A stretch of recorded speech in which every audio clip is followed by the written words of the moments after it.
Hi everybody, welcome to YS Kong Driving. Today we are looking at the BMW 3 Series.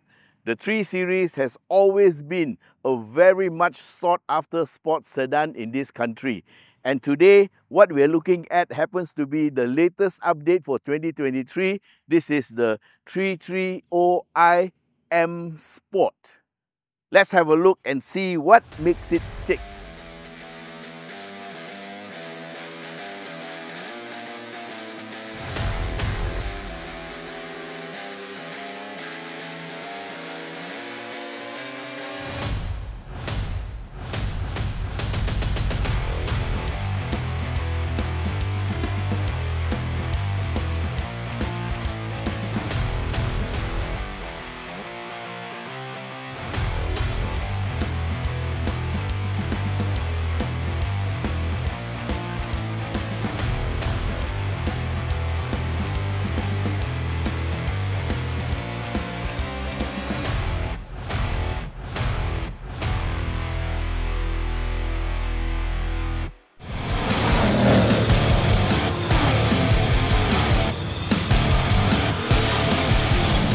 So looking at the 3 Series from the front, this latest update has got a different bumper.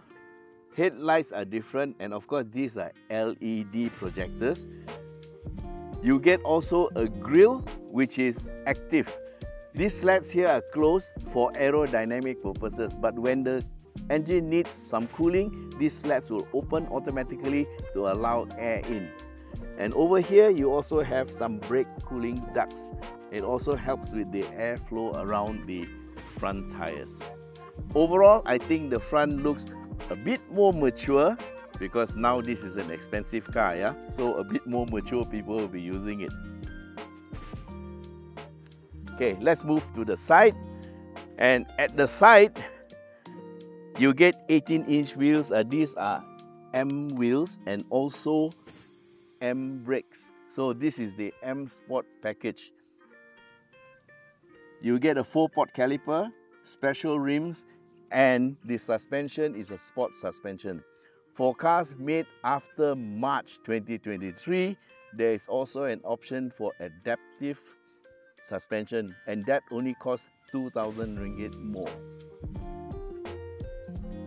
Of course, on the side here, you get the M badge to tell you that this is the M package. And at the rear, you have a slightly wider rim. The front rims are 7.5J, this is 8.5J. Front tires are 225 and these are 255. So these are wider tires, staggered size rims. This will give you much better grip at the back. At the rear, you also get blue calipers, but I think they are standard calipers and ventilated disc. Rear suspension is multi-link. In terms of size, the new 3 is 4709 mm long with a wheelbase of 2851. Now 2851 is a very long wheelbase for a C segment car. Overall height is 1435 mm and overall width is 1827 mm. So this is actually a very large car.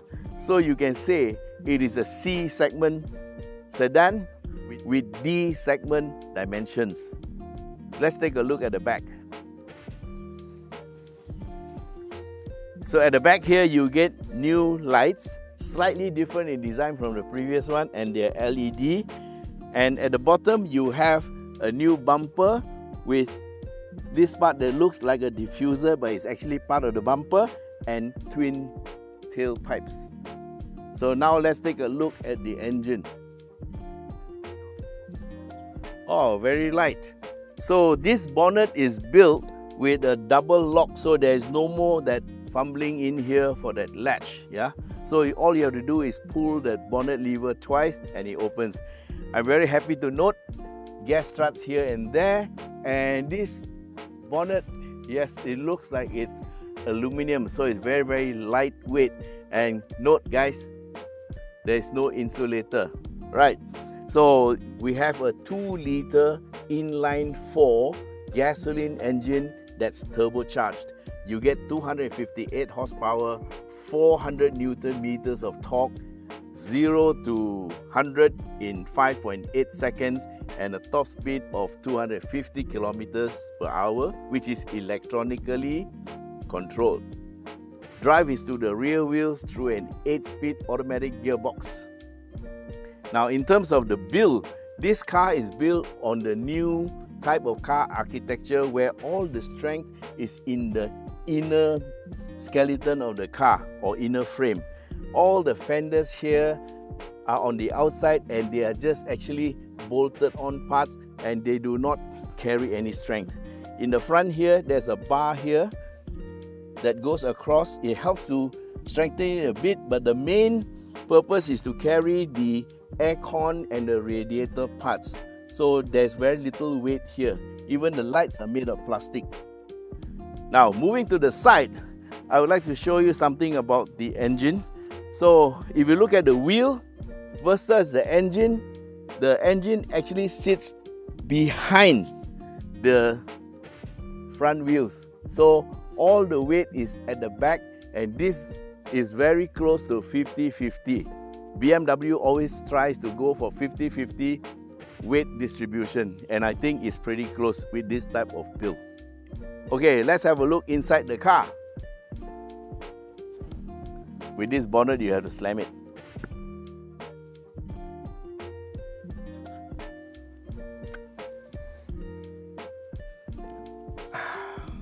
Nice. Okay, what we'll do is we'll start the engine. The key is here. Press the foot brake and lovely. Okay, so first off, you see the new model has this long curved screen that has 2 screens in it. This is a 10-point-something inch instrument panel, digital of course, and this is a 14.9-inch digital screen, and it is a touch screen. So further down, you have a very nice steering wheel. I like. One of the most important things to me is the steering wheel. Enough girth and enough feel. It's leather wrapped.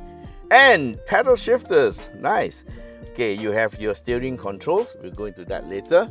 And then the dashboard is nice and neat. So let's see. This is soft touch. This is hard touch, and it's like aluminum with some finish on it. And this is soft touch. Also, soft touch minimum. Yeah, it's like half soft, half hard. This hard touch, and this hard touch. Yep, it looks good. Okay, we have a cover here, and this aluminum finish is continued here. So with this cover closed, it looks very nice. Of course, you can open it, and inside here is where I keep the key, and there is 2 drink holders, a 12-volt plug, USB, and also a phone charger. But what I noticed is this phone charger can only take the smaller size phones. My phone doesn't fit. Okay, so further back here you have the famous BMW iDrive knob, and over the years it has become so much better. There's a home button that takes you home, and you can go straight to your navigation map if you want, and also you can go back. There's media for your radio and also your telephone. So you have some what you call quick access buttons here, and that is more for passenger to play with, yeah. But of course the driver can also reach all these things very easily. But most important is you get a new gear shift lever. So you just push it forward for reverse, neutral, and drive. And then park is here. Once you press park, it's disengaged, and there's a parking brake here which is automatic. Driving mode, Sport, Comfort, Eco Pro. And within Sport there is Sport Plus, and within Eco there is Eco and Eco Pro, I think. And there's also an auto hold button, which is very, very good. Traction control off here, but I couldn't turn it off, so I don't know how it really works. And then they have this parking button. They also have lateral or parallel parking assist. The car does all the work for you. And then there's an auto on-off switch. So all the controls that matter to the driver are here, but the most important are the paddle shifters. Yes. And for the gear lever, you can go to normal D, press it again, it goes to sport mode. Yeah. So let's go back to P. Now in terms of the meter, I know it's digital and there are options, but the options are not really to my liking. In terms of layout, I miss the round dials. This one has got a ref counter here and the speedometer here and the digital speed in the center. Now you can change the view, the layout to different layouts, but it's just moving the speedometer out or moving it in. So it really doesn't appeal to me, but it's okay, I will live with it because the car can go like stink. Alright, and there's an extra switch here. What is this? Oh, this is the volume control. This for those who are not internet savvy or not digital savvy. You can just use the knob like that. And of course the door controls are here, the mirror controls are here, and also there are two memories for the driver's seat, and the lock unlock button is on this side. Now this is not one of the best arrangements. To me, the lock and unlock button should be here so the co-driver can reach. Let's say if I'm with my girlfriend, I'm going out to tapao something, I'll want her to lock the door, so she can lock the door here or here. And then when I come back, she can unlock the door. Whereas now she has to reach all over here to do the unlock. So this is not a very good point. Yeah. In terms of airbags, there are 6. Driver and front passenger, front sides, and air curtains for front and back. Total of 6. Now let's check out the back seat. Okay, getting into the back. Okay, so this seat is adjusted to my normal driving position and I have plenty of room here. And besides, I can also put my shoe underneath the little cubby hole under the front seat. And on top of that, they also made the back of the seat in a concave manner to give you that little bit of extra space in case you are very tall. Headroom, plenty. Visibility from the back is pretty good. I have this little quarter glass here and the normal screen. I can see also the front very well. And I like this height because it makes me feel that I'm protected. Yeah, just the right height, not too low and not too high that I cannot see out. And elsewhere you have a aircon control here. So this is actually a 3-zone aircon, yeah, for front, left and right. And also at the back you can control the temperature and also the airflow. Very good. And of course this is for the direction. Down here you have 2 Type-C USBs and reading lights for left and right. Not bad. So in terms of the seat material, yes, it's leather all round, and you can seat 3 people at the back if you want, but to be honest, it's just 2 people lah. But I can tell you what else. You can put 2 child seats here because there are 2 sets of ISOFIX anchors here and also the top tether. In the center, you have this drink holder, and this is your armrest. Very nice. Okay, that's about it for the inside. Unless you want me to show you the pocket here. Yeah. And there are 4, oh my god, handles. Okay, now let's have a quick look at the boot. For the seats, they are actually 40-20-40 split, and you can open up the center for long items from here. For these 2 seats, unfortunately, you have to go to the back. Here's how you open the front seat.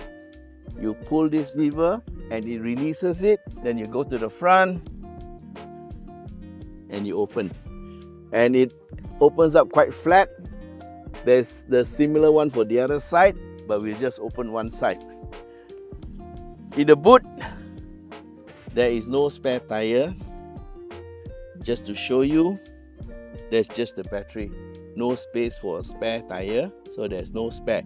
By the way, the tires you have are run flats.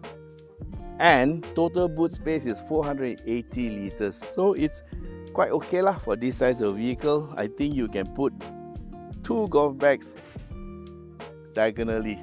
Okay, close. Okay guys, that's our take on the BMW 330i M Sport.